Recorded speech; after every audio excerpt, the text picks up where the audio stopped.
The Lord be with you. And with your spirit. A reading from the Holy Gospel according to Matthew. Glory to you, O Lord.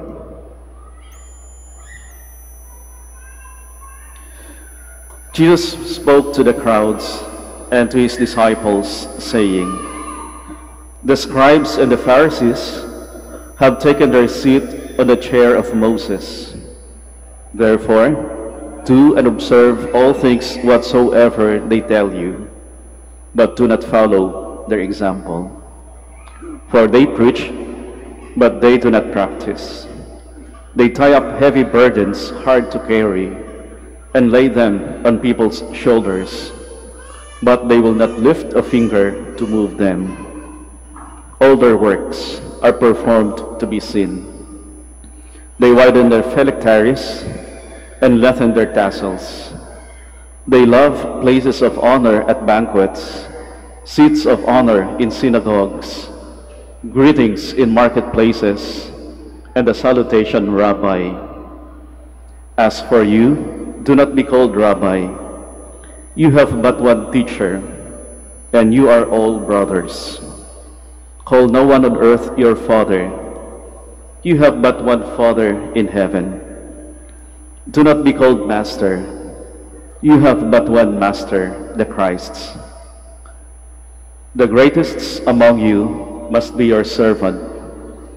Whoever exalts himself will be humbled, but whoever humbles himself will be exalted."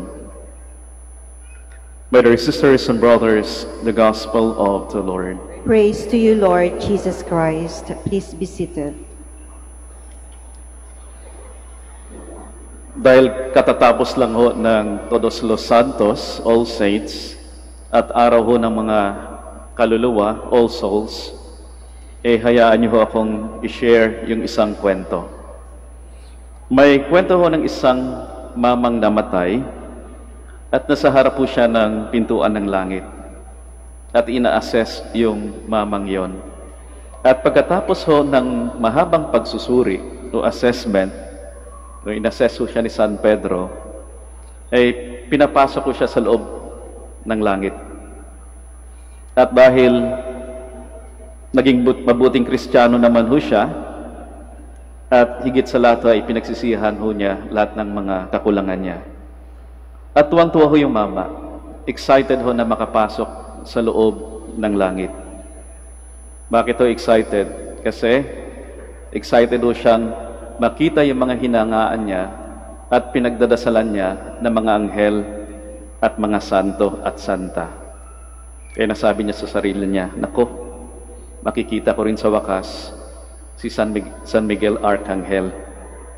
Nako, sa wakas, makikita ko rin si Saint Francis at si Saint Dominic, pati na si Mama Mary, ay makikita ko na rin." Pero nung pumasok na ho siya, laking gulat niya na yung mga unang santo at santa nakikita niya ay yung mga taong hindi ho niya inaasahan. Mga dating kakilala ho niya na matagal nang hindi niya ho nakikita. So nasa harap po na yung kanyang kapitbahay, kapitbahay na iniiwasan dahil utang ng utang at matagal makabayad.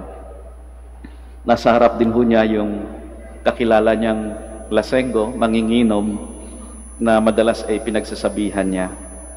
At nandun din ho yung kanyang dating katrabaho na namumuro sa late and absences, at palagi niya nalang tinutulungan sa trabaho. At may napansin yung mama. Napansin niya na yung mga kakilala niya na nandun din sa langit ay tahimik lang at nakatingin sa kanya. Kaya tinanong niya si San Pedro, "San Pedro, bakit sila tahimik?" Pero San Pedro, una sa lahat, bakit sila andito? Kakilala ko yung mga yan. Kilala ko mga yan. Bakit sila andito? Sagot ni San Pedro sa mama, "Huwag mo na silang pansinin. Huwag mo na silang pansinin. Sa umpisa lang yan. Nagugulat lang yan at nagtataka kung bakit andito ka. At andito sila Dahil kahit papano, ay may pagsisisi at kababaang loob sila. A humble and contrite heart, God does not spurn. Hindi kayang tanggihan ng Diyos ang pusong may kababaang loob at merong pagsisisi. Kaya nga sinasabi ho ni San Agustin na yung kababaang loob daw ho ay yung susi ng misteryo ng Diyos. Ang kababaang loob ay susi ng pinto ng langit. Humility is the key to the mystery of God, the key to heaven. At minsan may kwento din ho tungkol kay San Agustin. Meron hong lumapit sa kanya, isang parokyano, at nagtanong, ano ho yung mga mahalagang bagay sa reliyon? What are the most important things in religion? What are the most important things in religion? At yung sagot ni San Agustin sa nagtanong, yung mga halagang bagay sa reliyon, the most important things in religion, 3. Una, kababaang loob. Pangalawa, kababaang loob. Pangatlo, kababaang loob. First, humility. The most important things in religion, first, humility. Second, humility. Third, humility. Yan po yung sabi ni San Agustin. Tunay nga ho na mahalaga yung kababaang loob sa ating buhay espiritual. Lalong-lalo na ho sa panahon natin na tila di ho uso yung kababaang loob. Kung mapapansin nyo ho, ewan ko lang kung napapansin nyo.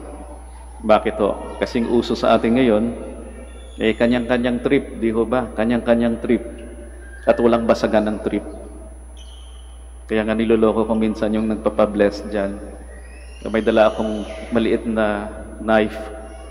Kasi palagi, hindi nila alam kung kailangan bang tanggalan ng plastic yung santo o okay lang magpabless ng santo.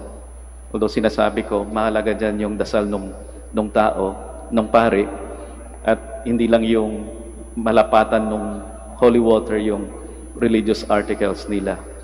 Kaya niloloko ko na lang. Pero dito, kanya-kanyang trip. Kung gusto may plastic yung santo o wala, kanya-kanyang trip. At walang basagan ng trip. Nakikiuso din ako. Pero yung uso ganun. Kanyang-kanyang trip. At walang basagan ng trip.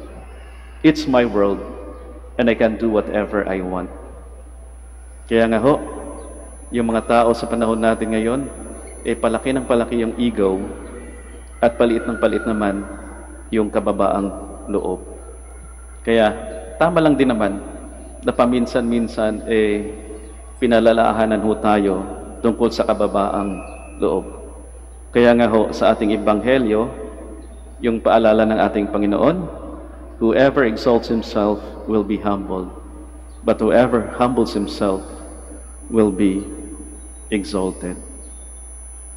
Kaya magandang katanungan, meron ho ba tayong kababaang loob? Are we humble? Mahirap po na tanong yan. Dahil ang susunod na tanong yan, paano natin malalaman na mapagkumbaba ho tayo? Paano natin masasabi na humble ho tayo? Sino ho kaya yung makapagsabi na humble ho siya? The moment na sinabi mo na humble ka, nawawala yung pagiging humble mo. Kaya parang mahirap po makita yung tinatawag na humility. Kaya kung nahihirapan ho kayong sagutin yung tanong, kung kayo'y humble, okay lang ho yun. Tama lang ho yun. Natural lang ho yun. Dahil mahirap ho makita yung kababaang loob. Kaya nga ho, yung isang author, yung imagery na pinapakita ho niya tungkol sa kababaang loob o humility, parang bata daw na palaging nakatago sa likod ng kanyang nanay. Alam mo nandyan, pero nagtatago. At sabi ho ng aming retreat master minsan, sabi niya, humility is a tricky virtue. You cannot truly say that you have it. Hindi mo masasabi kung meron ka talagang humility. Mahirap ho makita yung kababaang loob, nakatago ho palagi. Yung yabang ng laman, yung yabang, in contrast, yung yabang, madaling makita yan. Kasi yun naman talagang gusto ng yabang magpakita. Gusto niya palaging nag-flex. Pero yung taong may kababaang loob, mahirap po yan makita. At kailangan nating tingnan kung saan nagtatago. Kung nagtatago man yan, tingnan natin humility kung saan yun nagtatago. At saan naman madalas nagtatago yung kababaang loob. Para sa akin yung kababaang loob ay madalas nagtatago sa mga virtud din. In other virtues, doon palagi niya nagtatago. At mayroon akong 3 halimbawa na virtues na masasabi ko ay doon nagtatago yung kababaang loob, yung humility. Una, truth, sa katotohanan. Ang taong may kababaang loob ay nakikita ko yung tunay na sarili. May tamang pagtingin sa sarili. Di ho sobra, di ho kulang, tama lang.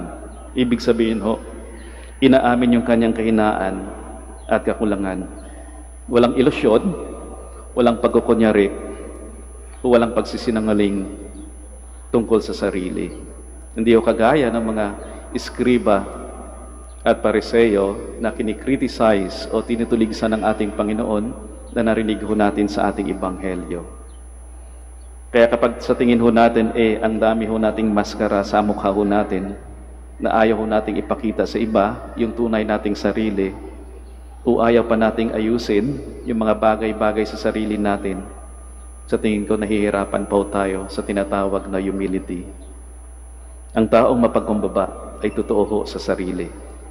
At hinahangad palagi ang pagbabago at paglago. Pagbabago at paglago. Change and growth. Doon natin makikita din yung kababaang loob. Kaya pag sinabi natin, ganun lang talaga ako. Same today, yesterday, and tomorrow. Pag sinabi ho natin yan, walang pagbabago sa sarili natin, wala ho tayong kababaang loob. Hindi ho natin nakikita yung tunay nating sarili. Hindi ho natin nakikita yung ating kakulangan. Hindi rin ho natin nakikita yung ating kakayahan.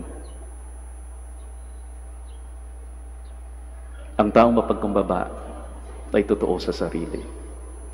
At pangalawa makikita din ho natin yung kababaang loob sa kaligayahan. Ang taong mapagkumbaba ay may tuwa. May tuwa sa buhay dahil hindi ho naiinggit sa ibang tao at tanggap ang sariling kakayahan o biyaya. Kaya kapag palagi na lang ho tayo tumitingin sa iba, palagi na lang ho tayong tumitingin sa biyaya ng iba, at sa tingin ho natin ay dihado ho tayo, nagiging malungkot ho tayo. At pag pinush po natin pa yan, tuloy-tuloy na kalungkutan ang nangyayari na madalas, ay nagiging demanding ho tayo. Nawawala yung kababaang loob sa atin. Kaya, ang taong mapagkumbaba ay may kasiyahan, may tuwa. Hindi ho yan naiinggit. At pangatlo, makikita din ho natin yung kababaang loob sa kasipagan ho. May mga nagsasabi na yung pagiging mapagkumbaba ay yung pagiging magalang sa Diyos at sa kapwa. Humility or humbleness is a quality of being respectful of others. It's the opposite of aggressiveness, arrogance, boastfulness, and vanity. Kaya yung taong mapagkumbaba, sinasabi, sa halip na sinasabi na ako muna, akin yan, yung mapagkumbabang tao ay sinasabi, ikaw muna kapatid, ikaw muna kaibigan, sa'yo yan kapatid, okay lang kahit wala pa ako. Humility is the quality that lets us go more than halfway to meet the needs and demands of others. It's more than just meeting halfway. Parang pantay-pantay tayo. Pero pag tipong minsan ay hindi pantay, pwede maibigay yung mas malaki doon sa kapatid mo, doon sa kapwa mo, doon sa kaibigan mo. Pag kaya mong ibigay yung mas malaki, merong kababaang loob. Ang taong mapagkumbaba ay di ho masyadong iniisip ang sarili, kundi inuuna ang kapakanan ng iba. Kaya nga po yung pagiging mapagkumbaba ay nauwi ho sa pagiging matulungin sa kapwa. Ang taong mapagkumbaba ay nakikita ho yung pangangailangan ng iba, nakikita ho yung sitwasyon ng iba, at ginagawan ho ng paraan yung kakulangan o yung hirap. Ang kababaang loob ay susi sa misteryo at susi sa pinto ng langit. With humility, we approach God.